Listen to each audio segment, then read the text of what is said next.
नमस्कार दोस्तों, आज की वीडियो में हम जानेंगे पैरालिसिस यानी लकवा के बारे में। लकवा क्या होता है, इसके क्या कारण होते हैं, क्या लक्षण होते हैं और लास्ट में इसके उपचार के बारे में।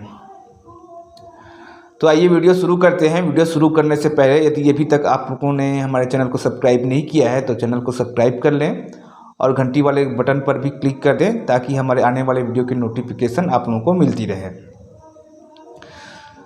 तो चलिए वीडियो शुरू करते हैं। सबसे पहले जानते हैं कि लकवा क्या होता है।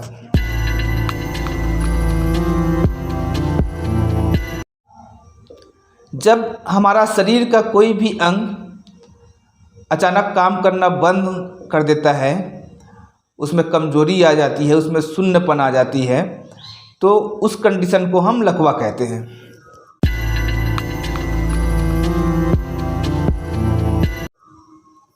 लकवा मुख्यतः 4 प्रकार के होते हैं।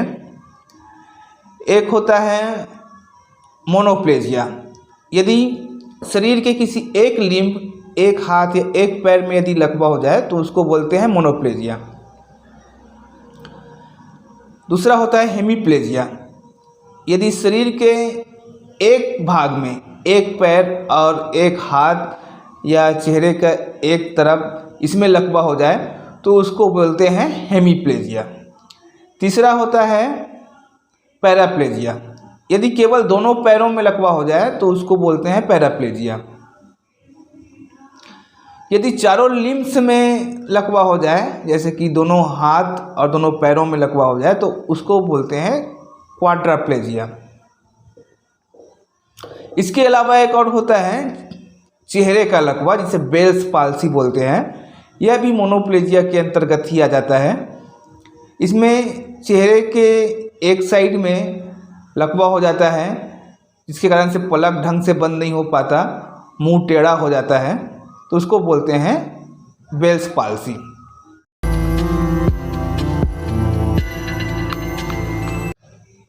अब आइए जानते हैं लकवा के कारण के बारे में कि लकवा क्यों होता है। लकवा होने का जो मुख्य कारण होता है, जो सबसे पहला कारण होता है, वह है ब्रेन स्ट्रोक। ब्रेन स्ट्रोक 2 प्रकार का होता है। एक तो होता है इस्चेमिक स्ट्रोक और दूसरा होता है हीमोरेजिक स्ट्रोक।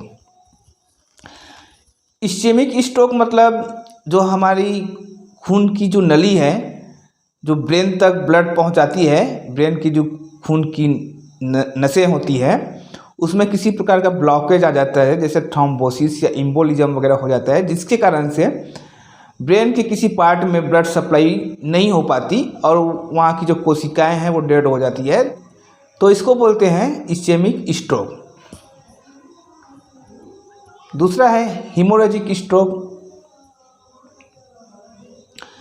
हीमोरेजिक स्ट्रोक में जो हमारी ब्रेन को ब्लड पहुंचाने वाली जो नसें होती हैं, जो खून की नली होती है, वह फट जाती है, जिसके कारण से ब्लड वहाँ पर आसपास में बिखर जाता है और वहाँ पर क्लॉट हो जाता है, तो इसको बोलते हैं हीमोरेजिक स्ट्रोक। यह मुख्यतः हाइपरटेंशन के कारण से होता है। इसके अलावा ब्रेन ट्यूमर, ब्रेन में चोट लगना, रीढ़ की हड्डी में चोट लगना, इन कारणों से भी लकवा हो सकता है। Peripheral neuropathy.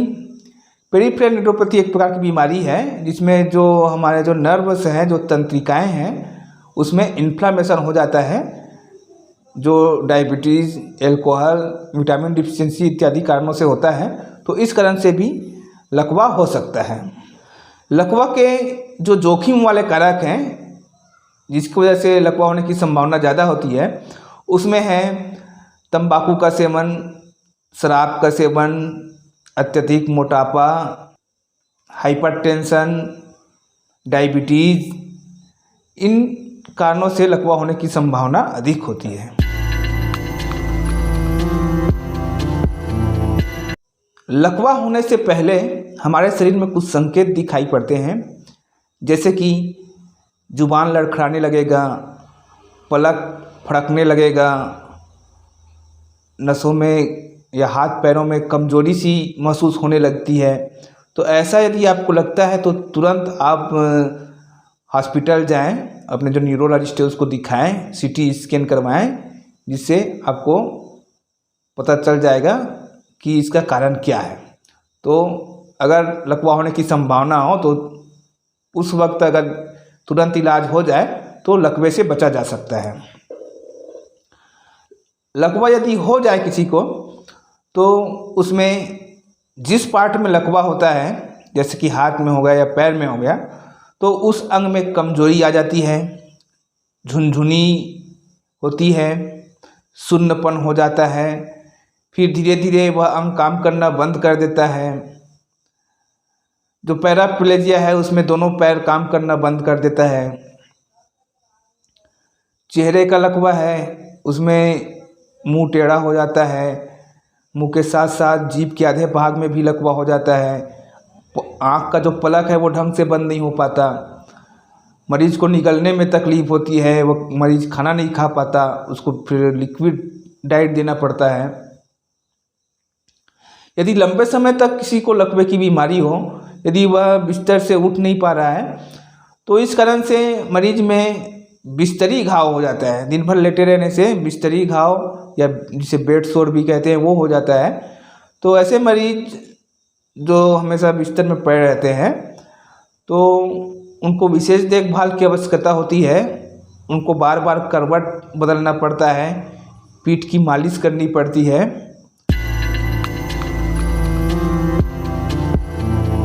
लकवा के उपचार में जो न्यूरोलॉजिस्ट हैं वो कारण के हिसाब से इसका ट्रीटमेंट करते हैं। जैसे कि यदि ब्रेन स्ट्रोक के वजह से लकवा हुआ हो, उसमें एंटी प्लेटलेट्स, एंटीकोगुलेंट इत्यादि दवाई मरीज के कंडीशन के हिसाब से देते हैं।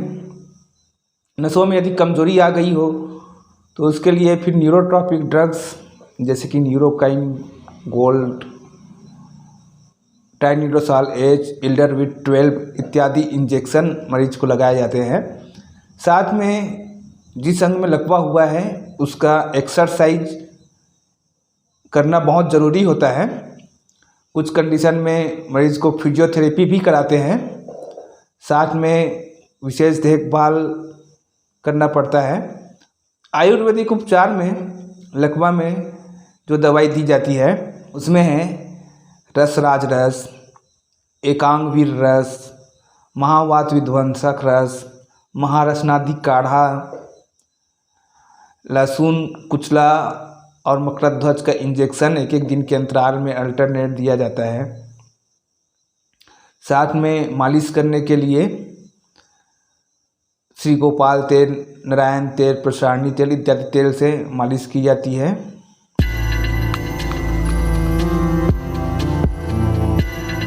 लकवे से बचने के लिए आप रेगुलर अपना ब्लड प्रेशर चेक करवाएं।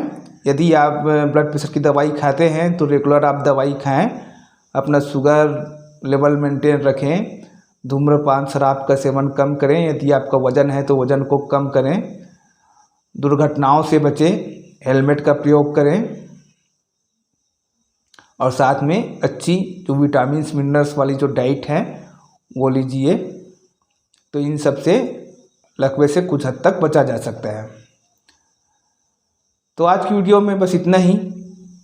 उम्मीद है आप लोगों को यह वीडियो पसंद आई होगी। फिर मिलेंगे नेक्स्ट वीडियो में, तब तक के लिए नमस्कार।